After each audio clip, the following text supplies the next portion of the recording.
اپنی خانقاہ سے بیٹھ کر بیان فرماتے تھے اپنے منبر سے، تو 70 ہزار کا مجمع ہوتا تھا.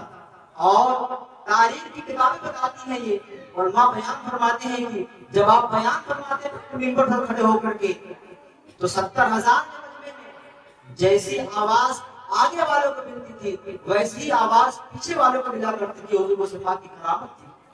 اور جب محفل ختم ہوتی تھی تو آپ کے اللہ تعالی زبان میں تاثیر عطا فرمائی تھی کہ جب آپ کی محفل ختم ہوتی تھی تو نہ جانے کتنے جنازے آپ کی محفل سے خوف خدا کی وجہ سے اٹھائے جاتے تھے. یہ حال تھا بیان کا کہ جب آپ بات فرماتے تھے، تقریر فرماتے تھے تو کتنوں کی روحی نکل جایا کرتی تھی. یہ حال تھا. آج ان کی محفل میں بیٹھے ہوئے ہیں جو ولیوں کے سردار ہیں تو اپنے عاشق ہونے کا ثبوت دے، ادب کے ساتھ بیٹھے، کیونکہ غوث پاک کی محفل میں بیٹھنے والے بھی ولی ہو جایا کرتے تھے. یہ غوث پاک کی کرامت تھی. حضرت فرماتے ہیں کہ واہ کیا مرتبہ ہے غوث والا تیرا، واہ کیا مرتبہ ہے غوث والا تیرا، اونچے اونچے کے سروں سے قدم آلا تیرا. سر بھلا کیا کوئی جانے کی ہے کیسا تیرا، سر بھلا کیا کوئی جانے کی ہے کیسا تیرا، اولیاء مرتے ہیں آنکھوں سے ہوئے تلوا تیرا. اور کیا دبے جس پہ حمایت کا ہو پنجا تیرا، کیا دبے جس پہ حمایت کا ہو پنجا تیرا. شیر کو خطرے میں لاتا نہیں کتا تیرا، شیر کو خطرے میں لاتا نہیں کتا تیرا. ضرورت اسلامی میں کچھ دیر آپ کے سامنے آیا ہوں اور کچھ حضور سے بات اس لیے کہ چند واقعات آپ کے سامنے پیش کروں گا، اس کے بعد جگہ لے لوں گا. اس کے بعد آپ کو ایک اور بڑی بہترین ترین بات فرمانی ہے. اللہ تعالیٰ قرآن فرماتے ہیں الا ان اولیاء اللہ لا خوف علیہم ولا هم يحزنون. بے شک اللہ کے ولیوں کو نہ کوئی خوف ہوتا ہے نہ کوئی غم ہوتا ہے. بس اسی آیت کی تفسیر میں چند باتیں آپ کے سامنے پیش کروں گا. اللہ تعالیٰ نے امت محمدیہ کے ولیوں کو بہت ہی بڑا مقام عطا فرمایا ہے، کیونکہ جب بنی اسرائیل کے ولیوں کا یہ عالم تھا. آج لوگ جب ولیوں کی کرامت کی بات آتی ہے تو لوگ کنفیوژن میں پڑ جاتے ہیں کہ آخر ایسا کیسے ہو سکتا ہے، کیونکہ معجزہ اور کرامت کہتے ہی اسی کو ہے کہ جو عقل میں بات نہ آئے، جو دماغ تسلیم نہ کرے، اسی کو تو معجزہ اور کرامت کہتے ہیں. اگر سمجھ میں آ جائے بات پھر وہ معجزہ اور کرامت کہا جائے. حضور غوث پاک ایک ایسے ولی ہیں کہ جن سے نہ جانے بے شمار کرامتوں کا ظہور ہوا ہے. حضور غوث پاک خود فرماتے ہیں کہ ہر نبی ہر ولی کسی نہ کسی نبی کے پردہ ہوتا ہے، کسی نہ کسی نبی کے عکس پر ہوتا ہے، پرچھائی پر ہوتا ہے. میں اپنے نانا محمد رسول اللہ کے عکس پر ہوں، میں ان کی پرچھائی ہوں. آپ ذرا غور فرمائیں کہ جو حضور کے عکس میں ہو اس کے مقام مرتبے کا عالم کیا ہوگا. جب نانا کا مقام یہ ہے کہ تمام نبیوں میں سب سے افضل ہے، نبیوں کا سردار ہے، اللہ کے محبوب ہے، تو ذرا غور فرماؤ کہ جب وہ ان کی پرچھائی، جب ان کا سایہ ہوگا تو ان کا عالم اور مرتبہ کیا ہوگا. وہ صفات فرماتے ہیں کہ اگر میرا مرید مشرق میں ہو اور میں مغرب میں ہوں اور میرا مرید مجھ کو پکارے تو میں اس کو ہر مصیبت کو پہنچتا ہوں. اب یہ سب باتیں بتائی جاتی ہیں تو ہماری عوام کے اندر خاص طور پہ نوجوانوں کے اندر یہ خیال پیدا ہوتا ہے کہ آخر یہ طاقت کیسی ہو سکتی ہے. اور میں قرآن سمجھاتا ہوں کہ اللہ تعالیٰ ولیوں کو کیسا مقام عطا فرماتا ہے. اور نمبر اٹھاؤ آیت 12-19 سورۃ النمل کی آیت اٹھاؤ، آیت 39-40 میں اللہ ارشاد فرماتا ہے، تو سلمان صلی اللہ علیہ وسلم کا بیان فرماتا ہے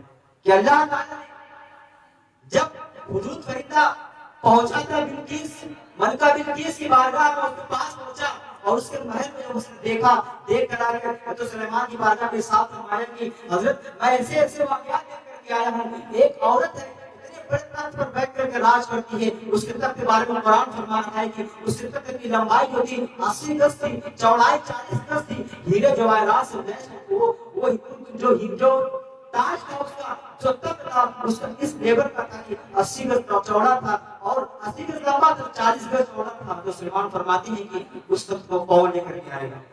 یہ واقعہ قرآن میں موجود ہے.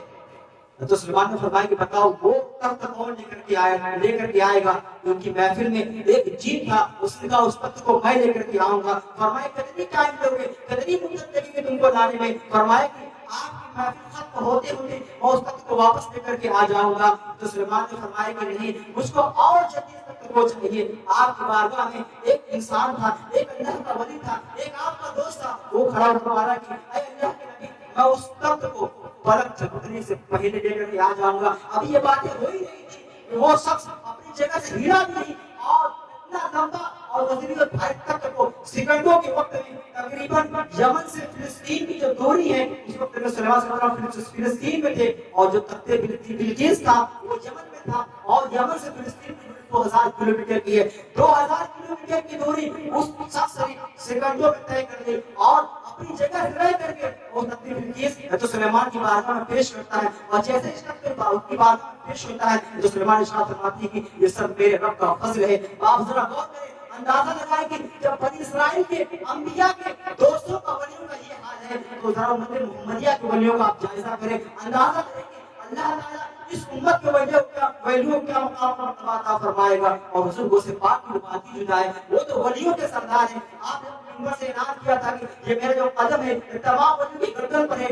उसको जितने औलिया कराम दुनिया में थे और जो आदमी अरवाह में पैदा होने वाले थे सबने अपनी गर्दनों को झुका दिया था। ये हुजूर गौसे पाक का मकाम है। और जरा गौर फरमाएं कि अल्लाह ताला ने कैसा मकाम मर्तबा अता फरमाया हुजूर गौसे पाक की विलादत। एक रमजान शरीफ आपकी विलादत होती है और एक दिन के बच्चे पर रोजा खत्म नहीं होता, लेकिन गौसे पाक की शान पर कुर्बान जाए हुजूर गौसे पाक पहले दिन ही जिस दिन आप दुनिया में तशरीफ लेकर के आए उसी दिन रोजा रख लिया और शाम उनकी मां ने बहुत दूध पिलाने की कोशिश की मगर आप शाम जब अजान मगरिब हुई तब जाकर आपने दूध नोश फरमाया। वो हुजूर गौसे पाक है। हुजूर गौसे पाक की वालिदा मोहतरमा बयान फरमाती कि जब हुजूर गौसे पाक 4 साल की उम्र में पहुंचे तो मैं उनको लेकर मदरसा पहुंची और जब मदरसे में ले जाकर के उनका दाखिला करवाती हूँ तो उस्ताद ने फरमाया कि बेटा बिस्मिल्लाह पढ़ो और हुजूर गौसे पाक ने बिस्मिल्लाह पढ़ा और साथ साथ 14 पारा कुरान में सुना दिया। और उस्ताद हैरान हो गए कि बेटा तुम पढ़ने आए हो पढ़ाने आए हो, पूछा क्या तुम्हें कुरान याद कैसे हुआ? फरमाया कि ऐ उस्ताद मोहतरम मेरी मां 14 पारा की हाफिजा थी। जब मैं अपनी मां के पेट में था मेरी मां कुरान की तिलावत किया करती थी। आज हमें प्यारे आज हमारे अंदर क्या तालीमात मिल रही है, आज हमारी मां बहनों को ये सबक सीखना चाहिए कि हुजूर गौसे पाक की वालिदा है। बच्चे जब मां के पेट में होता है तो मां को क्या करना चाहिए? कुरान की तिलावत करनी चाहिए, नमाजें पढ़ना चाहिए, दुरूद शरीफ पढ़ना चाहिए। मगर आज हमारा हाल क्या है कि आज हम इतनी सारी परेशानी मुसीबत के बावजूद भी हमारा हाल क्या होता है। उसके बाद हम शिकायत करेंगे कि हमारे बच्चे हमारी सुनते नहीं है। जब तरबियत का वक्त था तब तो हमने अपने वक्त को बर्बाद किया। आप जरा गौर करें, हुजूर गौसे पाक फरमाते हैं कि जब मैं अपनी मम्मी के पेट में था मेरी माँ 14 पारा की हाफिजा थी और जब मेरी माँ कुरान की तिलावत करती थी मैं अपनी माँ के पेट में रह करके कुरान को सुना करता था और कुरान को याद कर लिया करता था। मैं पैदा होने से पहले 14 पारा याद करके दुनिया में आया हूँ। अब जरा गौर करें हुजूर गौसे पाक का मकाम मर्तबा क्या है। हुजूर गौसे पाक के वालिदैन कोई मामूली वालिदैन नहीं थे प्यारे, कोई मामूली वालिदैन नहीं थे। आज मैं एक वाक़े की तरफ इशारा करता हूँ। चलो हुजूर गौसे पाक के वालिद कराम हज़रत अबू सालेह मूसा जी के दोस्त रहमतुल्लाह अलैह और आपकी वालिदा मोहतरमा निकाह जो हुआ था आपका वो आके बता रहा हूँ। थोड़ा सा बस वक्त लेंगे इंशाअल्लाह, उस बात को थोड़ा खत्म कर दूंगा। एक मर्तबा गौसे पाक के वालिद मोहतरम में दरिया दजला के किनारे आप सैर फरमा रहे थे, कह रहे थे, आपको भूख शदीद की लगी हुई थी, शिद्दत की भूख लगी हुई थी। आप इरशाद फरमाते हैं कि मैं दरिया दजला के सामने पहुंचा और दिल में ख्याल पैदा हुआ, भूख बहुत तेज लगी हुई थी और आपने दरिया दजला में अपना हाथ डाला, वजू किया, वजू कर करके आपने नमाज अदा फरमाई और देखा कि एक सेब उधर से बहता हुआ आ रहा था। आपने उस सेब को उठाया और खा लिया, उस सेब को उठाया और खा लिया। जैसे ही खाया दिल की दुनिया बदल गई, दिल बेचैन और बेकरार होने लगा। अब एक यहाँ से सीखे कि आज अगर हम कोई चीज पाते हैं, गिरी हुई पाते हैं या किसी की पाते हैं, आज हमारा हाल ये कि कितना लोगों का खाता कर बैठे हुए मगर हम सांस तक नहीं लेते, ठिकाना तक नहीं लेते। मगर वो से बात के बारे पर कुर्बान जाए कि एक सेब खाया वो भी किसी का पैर करके आ रहा था पानी में, दिल बेचैन बेकरार हो गया। इरशाद फरमाते हैं कि दिल बेचैन बेकरार हो गया और मैंने सोचा कि सेब कहाँ से आया। आप उस दरिया की तरफ चल देते हैं, हो सकता है कि कोई बाग आगे मिल जाए, वो बाग वहां से बहता हुआ चला आया हो। आप उस दरिया के किनारे पकड़ कर चले जाते हैं और आगे जाते हैं तो क्या देखते हैं कि एक बहुत ही बड़ा बाग है, एक बहुत बड़ा सेब का बाग है। आप वहां पर जाकर ठहर जाते हैं और उस बाग से मालिक से जाकर कहते हैं कि मैंने आपका एक सेब खा लिया है। आप जरा गौर करें कि उनका अकीदा और तकवा परहेजगारी कितनी जबरदस्त थी, उनका तकवा कितना जबरदस्त था कि एक सेब खाने की बुनियाद पर उसके मालिक के पास पहुंचते हैं, फरमाते हैं कि मुझसे ये खता हो गई, मुझसे गलती हो गई है, मैंने बगैर इजाजत آپ کا ایک سیب کھا لیا ہے. بزرگوں سے پاک کے والد اس باغ میں جب پہنچتے ہیں، اس باغ کے مالک نے واقعہ سنا، یہ حال دیکھ کر فرمایا کہ انہوں نے فرمایا کہ مجھے معاف فرما دے. فرمایا معاف نہیں کریں گے. دوسرا یہ ہے کہ تم کو میرے باغ میں 12 سال رکھوالی کرنی پڑے گی. ایک سیب کے عوض 12 سال تک میری باغ کی رکھوالی کرنی پڑے گی، باغ کی دیکھ بھال کرنی پڑے گی، تب جا کر میں تمہاری خطا کو معاف کروں گا. آپ ذرا غور کریں کہ کیسے طبیعت پر ازداری والے تھے کہ 12 سال کی ان کی نوکری کرنے کو تیار ہو گئے اور 12 سال کا وقت آپ نے ان کے باغ میں گزار دیا اور ان کی باغ کی دیکھ بھال کرتے ہوئے گزار دی. جب 12 سال کا دن مقرر ختم ہو جاتا ہے تو آپ نے فرمایا کہ حضرت آپ نے جو بات کہی تھی مکمل ہو گئی ہے، آپ مجھے رہائی دے دیے. فرمایا کہ نہیں، ایسے ہی نہیں، میری ایک اور شرط ہے. میری ایک بیٹی ہے جو آنکھوں سے اندھی ہے، جو کان سے بہری ہے، جو ہاتھوں سے لولی ہے، جو پیر سے لکڑی ہے، میں تم سے اس کا نکاح کر دوں گا، اس سے نکاح کرنا چاہتا ہوں تمہارا. بزرگوں سے پاک والد محترم فرماتے ہیں کہ ٹھیک ہے، میں یہ شرط بھی قبول کر لیتا ہوں. بزرگوں سے پاک کے جو نانا تھے انہوں نے آپ کے والد محترم کا نکاح پڑھا دیا اور نکاح پڑھا کر کے جو سب وصل میں جو وقت کی سب تھی، جب آپ کے والد محترم جب اپنی بیوی سے ملاقات کرنے کے لیے کمرے میں جاتے ہیں، روم میں جاتے ہیں، تو کیا دیکھتے ہیں کہ ایک بڑی حسین و خوبصورت لڑکی بیٹھی ہوئی ہے. اس کے ہاتھ بھی سلامت ہے، اس کے پیر بھی سلامت ہے، اس کی آنکھ بھی سلامت ہے، اس کے کان بھی سلامت ہے، پورے اعضاء بدن پہ سلامت ہے. آپ پلٹ کر واپس چلے آتے ہیں اور جا کر اپنے جو بزرگوں سے پاک کے نانا تو ان کے بارگاہ میں جا کر عرض کرتے ہیں، حضرت آپ نے کہا تھا کہ وہ آنکھوں سے اندھی ہے، پیر سے لولی ہے، پیر سے لولی ہے، ہاتھوں سے معذور ہے، کان سے بہری ہے، وہ تو صحیح سلامت ہے. آپ نے کیسی بات کہی ہے، کہیں کوئی اور رشتے تو نہیں ہے؟ بزرگوں سے پاک کے نانا ارشاد فرماتے ہیں کہ وہ اس طرح سے پیر سے لگ رہی ہے کہ اس نے کبھی اپنے پیر کو گناہ کی طرف نہیں اٹھایا ہے. وہ اس طرح سے ہاتھ سے لولی ہے کہ اس نے کبھی اللہ کی نافرمانی اپنے ہاتھ سے نہیں کی ہے. وہ اس طرح سے آنکھ سے اندھی ہے کہ اس نے کبھی اپنے آنکھ سے غیر محرم کو نہیں دیکھا ہے. وہ اس طرح سے کان سے بہری ہے کہ اس نے کبھی کسی غیر محرم کی آواز نہیں سنی. پیارے میری ماں بہنوں، واقعی کو ذرا غور سے سنیے گا. جب ایسی ماں ہوتی ہے تو بہت سے آپ جیسے بیٹے جنم لیتی ہیں. جب ماں کا تقویٰ یہ ہوتا ہے تب جائے بہت سے آپ جیسے حسین دنیا میں تشریف لے کر کے آتی ہے. پیارے آج ہم کو بدلنے کی ضرورت ہے، ہماری ماں بہنوں کو بدلنے کی ضرورت ہے. جب ہم اپنے آپ کے اپنے کردار کو بدلیں گے، اپنے آپ کو سدھاریں گے تو ہمارا معاشرہ سدھرتا ہوا نظر آئے گا. جب ماں بدلیں گی، جب بیٹیاں بدلیں گی تو ان کی اولادیں بدلتی ہوئی نظر آئیں گی. تو ضرورت اس بات کی پیارے بزرگوں سے پاک کے والد محترم جب ان سے نکاح فرماتے ہیں اور نکاح کرنے کے بعد تقریباً 60 سال کی مدت کے بعد بزرگوں سے پاک کی ولادت ہوتی ہے. 60 سال کی مدت کے بعد آج 2 سال 3 سال 4 سال اگر اللہ تعالیٰ امتحان کسی کا لیتا ہے، اولاد کرنے جو لوگ پریشان ہوتے ہیں، اللہ تعالیٰ کا نیک بندوں کو کیسا امتحان لیا ہے. 60 سال تک بزرگوں سے پاک پیدا نہیں ہوئے، 60 سال کے بعد دنیا میں تشریف لے کر کے آتے ہیں. مگر جب آتے ہیں تو کس مقام پر فائز ہوتے ہیں کہ اللہ تعالیٰ ان کو بچپن سے ہی ولی بنا کر پیدائشی ولی بنا کر بھیجا تھا. اب ذرا غور فرمائیں کہ اللہ تعالیٰ نے کیا مقام مرتبہ عطا فرمایا بزرگوں سے پاک کی بے شمار کرامتیں ہیں. اگر میں کرامتیں گنانا شروع کروں تو نہ جانے کتنی کرامتیں راتیں گزر جائیں گی. مگر ایک بات خیال رکھنا پیارے بزرگوں سے پاک جو کرامتیں دکھائی ہیں وہ اپنے نام کی وجہ سے نہیں دکھائی ہیں، بلکہ صرف اور صرف حضور کی ناموس کی کرامتیں دکھائی ہیں. جب حضور سے پاک کے دور میں حضور کے شب معراج کے واقعے پر انکار ہو رہا تھا، حضور سے پاک کی بارگاہ میں ایک شخص بیٹھا ہوا تھا اور وہ بیٹھ کر کے اس کے دل میں حضور سے پاک اپنی خانقاہ میں شب معراج کا واقعہ بیان فرما رہے تھے کہ حضور مختصر سے وقت میں مسجد اقصیٰ سے آسمانوں کی طرف لے گئے. اس کے دل میں خیال پیدا ہوا کہ اتنے وقت میں کیسے کوئی جا سکتا ہے. آج ہمارا نوجوان طبقہ بھی سوچتا ہے آخر یہ کیسے ہو سکتا ہے. اس کے دل میں خیال پیدا ہوا آخر یہ کیسے ہو سکتا ہے. حضور سے پاک نے تجلی کاری اپنی نظائر کرم کاری اور نوجوان وہ شخص ہے اس بارگاہ سے اٹھتا ہے، اٹھ کر گھر جاتا ہے اور گھر جا کر راستے میں مچھلی خریدتا ہے. مچھلی خرید کر کے جاتا ہے اپنی بیوی کو دیتا ہے اور بیوی کو دے کر کے کہتا ہے اپنی بیوی سے کہ اس مچھلی کو بناؤ، میں بھی غسل کر کے آتی ہوں. اور وہ غسل کرنے کے لیے دریا دجلہ میں چلا جاتا ہے اور جب دریا میں پہنچتا ہے اور جب ایک گوتا لگاتا ہے تو ڈبکی لگاتا ہے تو دریا میں ڈوب جاتا ہے اور دوسرے کنارے پر نکلتا ہے تو کیا دیکھتا ہے کہ میرے دل کی دنیا بدل چکی ہے، میرے جسم بدل چکے ہیں، وہ ایک عورت بن چکا ہے. بڑا پریشان ہوتا ہے کہ اب میں کروں تو کیا کروں، سارا رسا چینج ہو گیا ہے، جگہ چینج ہو گئی ہے. اتنے میں ایک نوجوان شخص گھوڑے پر سوار آتا ہے. وہ ایک حسین و خوبصورت لڑکی کو دیکھتا ہے، اس نوجوان کو دیکھتا ہے، لڑکی کو دیکھتا ہے. اندر سے وہ مرد تھا مگر بن چکا تھا عورت. اب وہ بڑا پریشان تھا. اس عورت کو اس نے نکالا، اپنا کپڑا دیا، اس کے بعد اپنے گھر لے کر کے جاتا ہے. اس سے نکاح کرتا ہے اور تقریباً اسے 13 بچے ہوتے ہیں. 13 بچوں کی ماں بنتی ہے. وہ 13 بچوں کی ماں بنتا ہے. اندر سے وہ مرد تھا مگر اللہ تعالیٰ نے उस वाक़े को सिखाने के लिए कि वाकई मेराज है क्या चीज। अल्लाह ताला जब किसी बंदे को मकाम अता फरमाता है तो किस नजर अता फरमाता है। हुजूर से पाक जब ये वाक़ा बयान किया उसके दिल में खदशा पैदा हुआ था कि आखिर कैसे ये वाक़ा हो सकता है। 13 साल 13 बच्चे उसके वहां जन्म लिए। उसके बाद अब 13 बच्चों का अब अगर वक्त गिनेंगे तो तकरीबन 26-27 साल वक्त गुजर जाता है।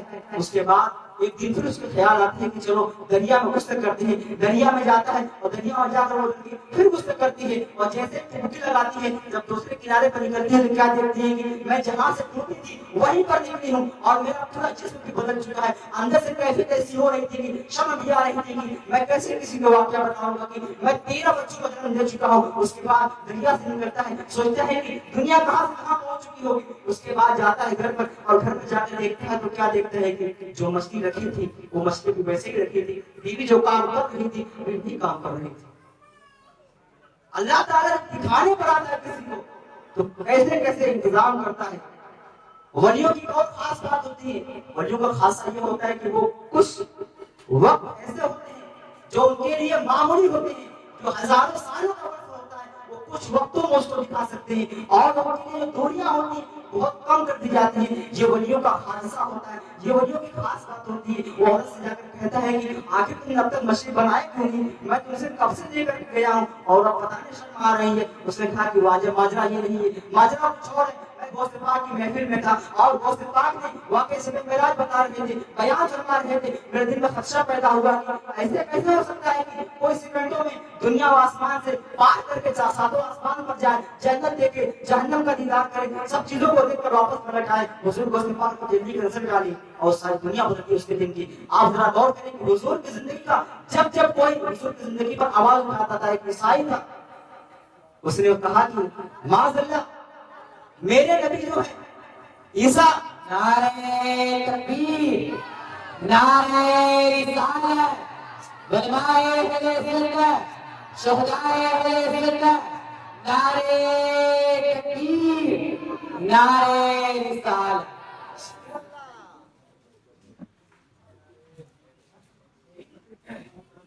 दरूद पाक अल्लाहुम्मा सल्ली अला सय्यिदना मौलाना मुहम्मद बारिक वसल्लम सल्लल्लाहु अलैहि वसल्लम। बस आखिरी बात मुकम्मल कर रहा हूँ। हुजूर पाक की बारगाह में जब उस ईसाई का मसला पेश आया, उसने कहा कि कुरान में ईसा का जिक्र है, ईसा अलैहिस्सलाम मुर्दों को जिंदा कर दिया करते थे, मगर आपके नबी का जिक्र कुरान में नहीं मिलता, इसलिए हमारे नबी तुम्हारे नबी से अफजल है। हुजूर गौसे पाक को जब बात पता चली, हुजूर गौसे पाक ने इरशाद फरमाया उसको मेरी बारगाह में हाजिर करो। उस शख्स को हुजूर की बारगाह में लेकर आया जाता है। वो ईसाई कहता है कि मैंने कुरान में पढ़ा है कि ईसा अलैहिस्सलाम मुर्दों को जिंदा कर दिया करते थे, मगर आपके नबी बज़ाहिर कुरान नजर नहीं आता, शायद उसको इल्म नहीं था, क्योंकि मेरे नबी ने न जाने कितने मुर्दों को जिंदा किया है। आप जरा गौर करें। कहते वो सिफात फरमाते हैं कि मैं तो नबी नहीं हूँ, मैं नबी नहीं हूँ, मैं उस खानदान का एक फर्द हूँ, उनका एक नवासा हूँ, कई नस्लों के बाद मैं पैदा हुआ हूँ। तुम मुझको लेकर चलो, जिस कब्रिस्तान में चाहो लेकर चलो और जिस मुर्दे को चाहो मैं जिंदा करके दिखाता हूँ। उस ईसाई ने सोचा कि ये तो बड़ी अच्छी बात है, इनको ऐसा ही मुर्दा जिंदा कराया जाए, बल्कि कोई बहुत पुरानी कब्र जो है उसको उस मुर्दे को जिंदा कराया जाए। हुजूर गौसे पाक को लेकर वो एक कब्रिस्तान पहुंचता है और बहुत ही पुरानी कब्रिस्तान थी। कब्रिस्तान के सामने खड़े होता है, कहता है कि इसको जिंदा कर दीजिए, तब मैं आपके नबी को मार लूंगा। हुजूर गौसे पाक फरमाते हैं कि मैं बताऊं तुमको कि जो कब्र में है ये कौन है, जिंदा बात नहीं करूंगा, मगर पहले ये बता देता हूँ कि ये जो कब्र के अंदर मौजूद है ये शख्स कौन है। फरमाया कि ये अपने वक्त का गवैया था और ये कव्वाली गाया करता था और गा बजा करके अपना खर्चा चलाया करता था। हुजूर गौसे पाक ने अपने पांव पर ठोकर मारे उस कब्र पर और फरमाया तुम मेरे ऊपर से उठ जा, और उसके बाद एक मोटा कब्र फाड़ करके कव्वाली पढ़ता हुआ बाहर निकलता है। ये हुजूर गौसे पाक की करामत थी और किसी ने करामत इसलिए करा दिखाई ताकि कोई आने वाला शख्स ये देखे कि तुम्हारे नबी ऐसे नहीं। फरमाया कि मेरे नबी की शान तो बहुत जुदा है, मैं उस घर का गुलाम हूँ, मैं उस घर का एक अदना फर्द हूँ। जब मेरा ये हाल है तो फिर मेरे नबी का, मेरे नाना का हाल क्या होगा प्यारे। इसलिए हमें हुजूर गौसे पाक की जिंदगी को पढ़ना चाहिए प्यारे। वो हुजूर गौसे पाक है जो तकरीबन 40 साल तक इशा के वजू से की नमाज को पढ़ा करते थे। इशा के वजू से 40 साल तक फजर की नमाज पढ़ा करते। तो वही गौसे पाक जो फरमाते हैं कि जो मुसलमान नमाज नहीं पढ़ता उसको मुसलमानों के प्रस्ताव में दफन कर दिया जाए। आज हम उनकी महफिल को पैगाम देते जाओ कह रहे हैं। अगर हम मुसलमान से पाक का नाम लेते हैं, आज हम उनको बड़े फख्र से याद करते हैं और अल्लाह ने मकाम उनको अता फरमाया है। जो फरमाती है कि मैं अल्लाह की बारगाह में तब तक नहीं आऊंगा जब तक अपने एक मुरीद को, अपने एक चाहने वाले को बख्शवा नहीं दूंगा। मगर दूसरी जगह फरमाती है कि अगर कोई मुसलमान मर जाए, अगर कोई मुसलमान मर जाए बेनमाजी, उसको मुसलमान की कब्रिस्तान में दफन मत करो। आप जरा बहुत जिनका नाम लगाते हैं, जिनके नाम पर हम बिरयानी खाते हैं, उनका किरदार कैसा था? जो 40 साल पेशा के वजह से फजर की नमाज अदा करते थे, लोग इस पर भी आवाजें करते हैं, लोग एतराज करते हैं कि कैसे हो सकता है पेशा के वजह से लगातार 40 साल तक नमाजें पढ़ना और पूरी रात कैसे कोई जाग सकता है लगातार। मैं एक दुनियावी मिसाल देकर अपनी बात खत्म कर रहा हूँ। आज सोशल मीडिया का दौर है, आज हर आदमी के हाथ में मोबाइल है। जब आदमी मोबाइल लेकर बैठते हैं रात को तो कब रात गुजर जाती मालूम नहीं चलती। ये दुनियावी लज्जत है। जब दुनिया की लज्जत में ये हाल है, जब रात को मोबाइल लेकर बैठते हैं, इंटरनेट पर बैठते हैं, तो हमारा वक्त कब गुजर जाते हैं पता नहीं चलता। तो जब अल्लाह की बारगाह में, जब उसकी मोहब्बत में आप बैठेंगे, कुरान की तिलावत करेंगे, उसकी बारगाह में सजदा रेज़ होकर गिरियावज़ारी करेंगे, तो आपका वक्त कब गुजर जाएगा मालूम नहीं चलेगा। प्यारे इसलिए अपने वलियों की जिंदगी को पढ़ो और वलियों पर इतराज करना बंद कर दो, क्योंकि वलियों को समझना हमारे पास की बात नहीं है। कुरान खुद फरमा रहा है, अला इन्ना औलिया अल्लाह ला खौफुन अलैहिम वला हुम यहज़नून, बेशक अल्लाह के वलियों को ना कोई खौफ ना कोई डर है। मैं इसे बात खत्म करता हूँ। अस्तगफिरुल्लाह रब्बी व अतूबु इलैह।